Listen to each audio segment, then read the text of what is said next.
In this tutorial, I'll show you how to duplicate variables across files in Figma.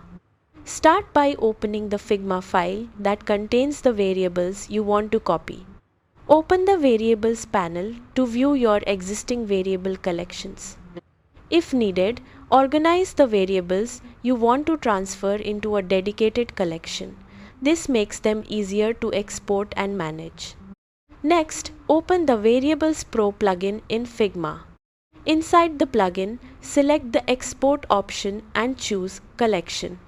Select the variable collection you want to duplicate and export it as a JSON file.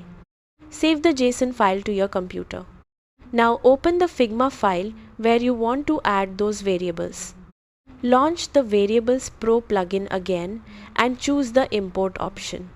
Click Upload JSON file and select the file you exported earlier. Once the file is uploaded, click Import and wait for the process to finish.